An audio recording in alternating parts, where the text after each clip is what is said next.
Howdy howdy folks! In this video, I'm going to be doing an in-depth game review of one of the games I played on my Road to Masters Karma Sett style video series.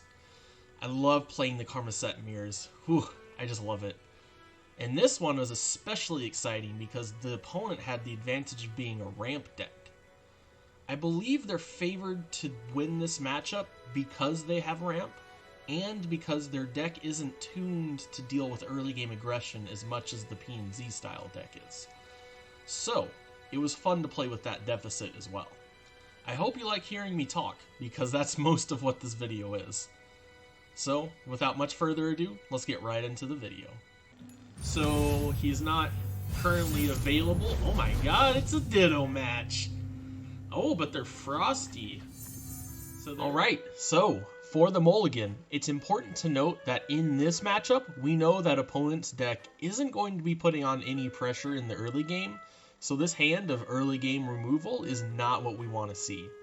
We want to see Karma, Sett, some card draw, Formula being better than place your bets in the early to mid game for a couple of reasons, and units like Pit Professional and Augmented Clockling that allow us to have at least some board presence in the early to mid game. We end up finding a Sett and a tag out, which is phenomenal, as well as a Palm, which is good versus their Sett, and a Pit Professional and a Place Your Bets. All in all, this is a pretty good hand to have in the Ditto matchup. Nope, not anymore. He has been rotated. He has been kicked out of the club. Pretty standard pass, ramp play from the opponent. Thankfully, we have a Pit Professional to efficiently answer the 2-2 and apply some pressure. Opponent makes a questionable play here to freeze the Pit Professional with Shatter. All they accomplish with this play is it allows them to push 2 damage, which in this matchup hardly matters at all, especially this early on into the game. So right off the bat, we have card advantage. Good for us, bad for them. So, we go ahead and let the 2 damage through. We could have blocked the 2-2 with the 0-3, but that's just a really bad play because it's 2 damage on our unit, and then it dies to AoE. So, we don't want to do that. We drew into a Clockling at just the right moment, which sets up for a 4-mana Karma. Pretty good stuff. Unfortunately for us, opponent ramps again, putting them 2 mana ahead of us. This is really scary because they'll have 2 turns with a leveled Karma before we can answer with our own leveled Karma. But that's not a problem just yet. So we go ahead and take our attack. We get the value trade, which is good for us. It allows us to get a good trade with our 3-3. And we get to push a little bit of damage with our 2-2, which is a good morale victory. Lets us even out the health totals. And we go from there. They avalanche to clear the board, which isn't terrible for us because it kills their own unit as well. And it allows our Sett to get on the board uncontested this turn. So I go ahead and play him out. Technique is for lightweights. So they go ahead and play their lease out, and here's a questionable play from myself. I could have saved the Mystic Shot and planned on hitting the lease with the Sett the next turn, but I really didn't want to give them the coin. I have plenty of card advantage, so I was thinking to myself, it's better to have the Sett be open for anything the next turn, which is now this turn. And I can just pass until he plays something. The unfortunate part is that he's going to play Sett, and there's some interesting play between Sett and Sett. Has been rotated. No fight I can't win. The interesting thing about Sett in the mirror is you can't be the first person to attack with him, unless you happen to have removal spells like Mystic Shot, because if you attack first, you put your Sett down to 1 HP, which allows their Sett to take out your Sett for free.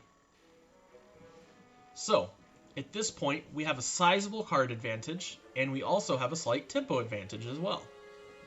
The tempo advantage doesn't really matter that much, and the card advantage only lasts until they get to 10 mana and can draw with Karma. So this is still anybody's game right now. My initial thought was to stun the River Shaper as to deny them a card draw, but I realized that it's a lot better to save that stun for the set, and I go ahead and cast Place Your Bets because it's a while before mana 10, and I want to use this mana to level up the set. Leveling up the set is very important. They offer the trade with the River Shaper, which I gladly accept. So they get the card draw, and things are back to the way they were before the River Shaper was even played, except now I have a 3-2 instead of a 3-4. I go ahead and play my own Lease out, because they've used their attack token, and it's going to be another turn before the set can take on the Lease. Opponent burns 6 mana here, which honestly isn't that big of a deal for them. It would have been better for them to have had another unit to play here, but it's not really terrible that they don't. Tempo isn't really how you win in this matchup, card advantage is. The name of the game is to stun, kill, and bounce until turn 10, set up a board with Karma and Sett on it, and then remove every threat that opponent plays. The first part is super easy in this match, but the second part is where things get tricky. Here we are. Opponent has 10 mana. I must be wary of Karma coming down at all times now. The good news is I have the attack token with a Sett on the board, so that pretty much prevents them from developing the Karma, right? So I would have thought. I play Pit Professional as a way to pass priority more than anything else, and opponent goes ahead and plays the Karma into the Sett attack. Definitely another mistake, as it cost them a palm to keep her alive, when they could have waited until either I used my attack token or until the next turn. Preserving your own resources is key to winning this matchup. Wasting your own resources, or rather putting yourself into a situation where you must use resources, it has to be in the service of a greater plan. And as you will see later, the plan my opponent has come up with is not the best plan given the situation that he's in. You really have to be careful with how you spend your resources, because once you spend them, you don't get them back. So he goes ahead and stuns him. This is expected. It was either going to be a stun or a recall. I'm glad it was a stun instead of a recall, because otherwise we wouldn't have been able to get Showstopper this turn. In the interest of leveling the set, I go ahead and play Formula. Formula is great for leveling Sett because it lets you spend 6 mana while giving you 3 of that mana back.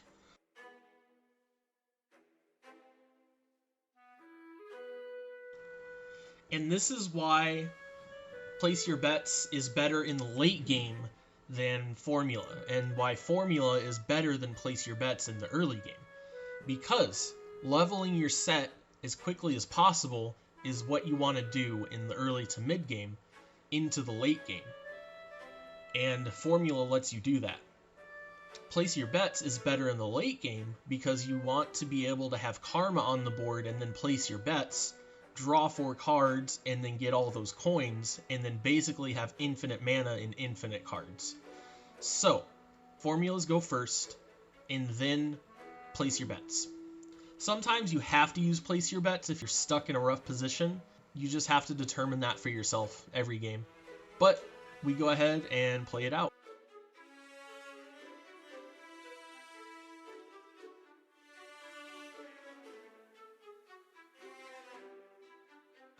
I get the Showstopper after bouncing their Sett, preventing them from getting their own Showstopper.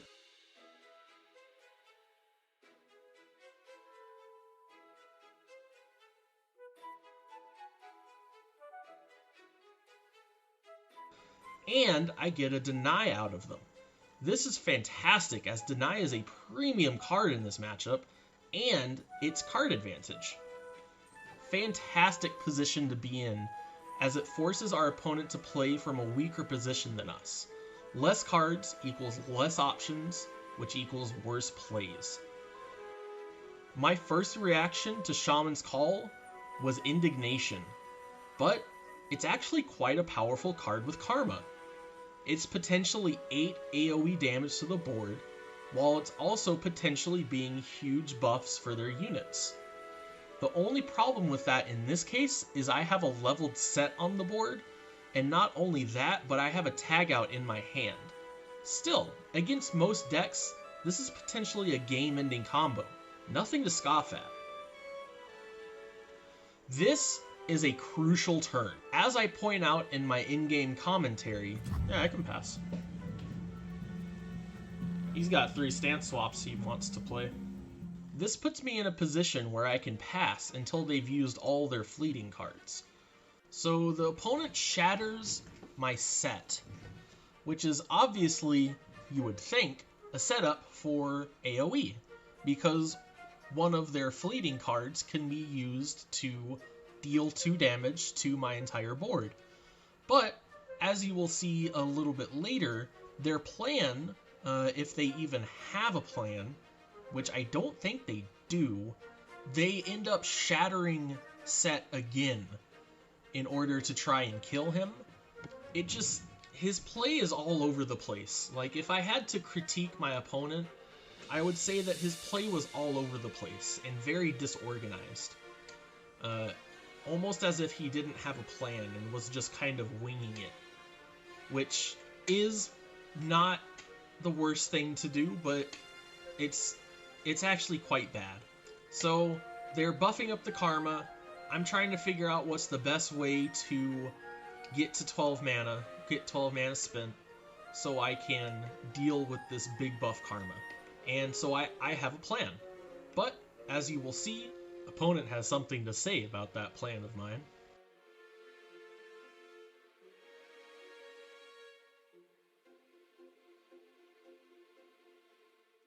The first problem my opponent offers to me is killing my Sett with Shatter. I had planned on using Tag Out to bounce the Karma, but I had to adapt my play to the situation, which is part of what makes Runeterra such a great game. Every match is a little bit different. Every match you have to plan for what's going to happen in that individual match. Such a good game. I save the Sett, and for some reason, opponent decides that now is the time to tap out of all their mana. This is another mistake, which allows me to act freely for the rest of the turn. It's very important to remain reactive in Legends of Runeterra, and whenever you spend all of your mana, you lose the ability to react to anything that the opponent is doing. So it's very important to keep your mana available so that you can react to whatever the opponent does. Specifically in this instance, that 2 mana could have been used to tag out the Karma and save her from the Obliterate that I eventually will generate.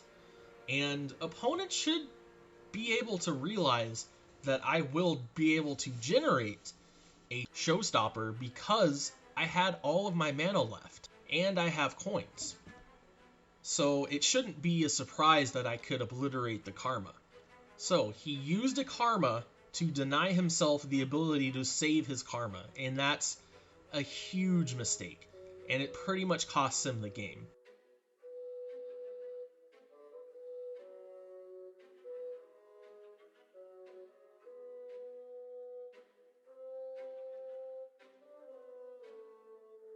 My play this turn is centered around getting a showstopper from Sett.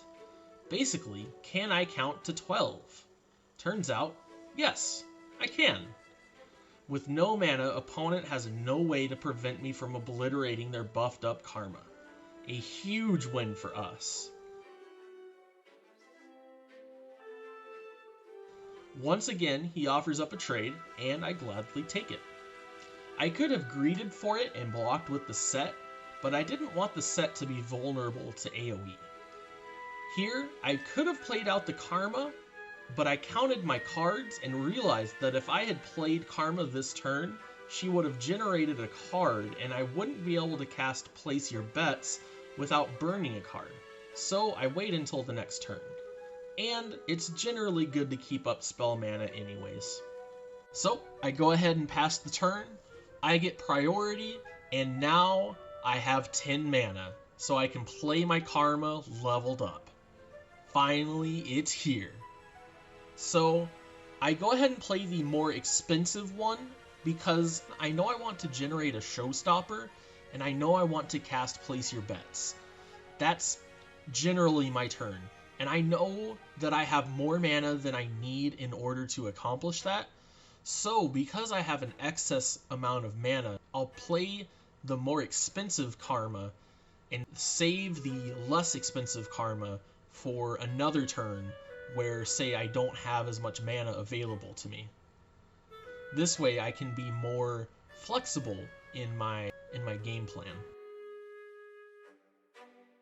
Casting Place Your Bets with a leveled karma has got to be like top 10 experiences in Legends of Runeterra. It's so satisfying. I almost made the mistake of not using my coin here, but I realized before I did.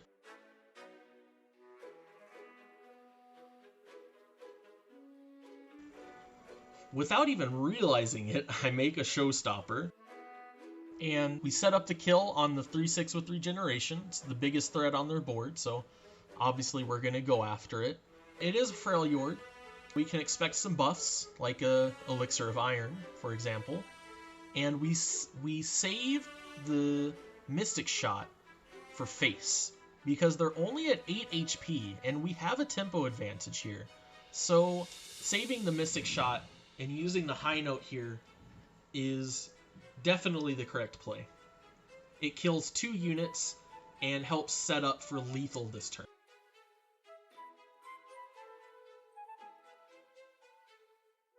And with only 4 mana, I know my opponent can't do anything of value, so I just go ahead and shoot the 1/1. This also sets up for lethal on the board. When you're ahead, you always want to be looking out for lethal, because you want to close the game out as soon as possible. So when you're in the lead, always be looking out for lethal. They do stun the karma, but they don't have enough mana to deal with both of my units, so I just Mystic Shot their face and win the game. I really do believe that the Freljord Ionia package is favored against the P&Z Ionia package in the Ditto. However, opponent made a few key mistakes, and we come out on top. And just as it so happens, I ranked up to Diamond 3 with that game. Yeehaw! So, what's the takeaway from this game? What did we learn? I think there are 2 main ideas to take away. One is you want to preserve your resources as much as possible, at least in this matchup. For example, versus aggro, you only care about surviving. The other is you must make a unique game plan to match the deck that you're currently playing against. Listen to this. When opponent played their karma into my Sett attack, they forced themselves into a spot where they would have to spend resources to keep their karma alive. Looking back at the game, we can tell that their plan was to buff the karma out of the range of Sett's attack with Shaman's Call, which in most matchups is a good plan. But in this case, it's a rather bad plan because I have 2 ways of dealing with a buffed up karma: Showstopper and Tag Out. Opponent didn't have a plan for keeping karma alive versus those 2 options and lost the game because of it. All in all, this was a very fun match to play and left me feeling very good about myself. I hope that y'all learned something here, and I hope that y'all had a good time. I'm not sure if I'll do more of these, but I really want to. In any case, I hope y'all have a wonderful day, and I'll see you in the next video.